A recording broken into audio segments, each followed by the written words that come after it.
Roger that, Adam. Gaz here, coming to you live from an undisclosed location. The image which you can all see in the studio acts as a forefront for the points Singhal is presenting in the article, being the widening gap between rural and city schools in Australia today. Singhal's article, written just over a month ago, immediately presents a neoliberalist view in that she notes the significant gap between the results of standardised testing between rural and city schools, noting rural have significantly lower results. She claims that these results are largely attributed to the lack of funding, resulting in a lack of resources to deal with the problems faced in rural communities. She then furthers this argument, stating that under the current proposition for school funding, most public schools won't meet the accepted funding benchmark by 2023, which is an issue nationwide, but has a magnified effect on rural and remote schools, where 70% of students are enrolled in public schools compared to 52% in city regions. Funding and resources typically go hand in hand. So when there is a lack of funding, there's a lack of Resources.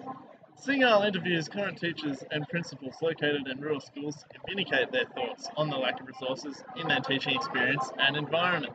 These aren't always tangible resources such as computers or smartboards, but what Singhal emphasises is the rural schools' inability to provide teaching support or specially trained staff to respond and cater for social issues prevalent in rural communities.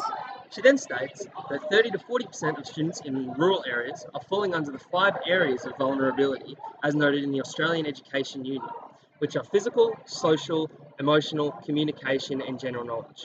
These results are significantly lower in city areas with only 21% of students falling under the same categories.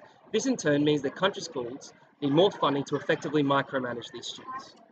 Ms. Singhal is ultimately concerned with the struggling rural schools, drawing upon the perspectives of the AEU and the teachers within the rural context. She places a heavy emphasis on neoliberal views, in particular NAPLAN and PISA testing.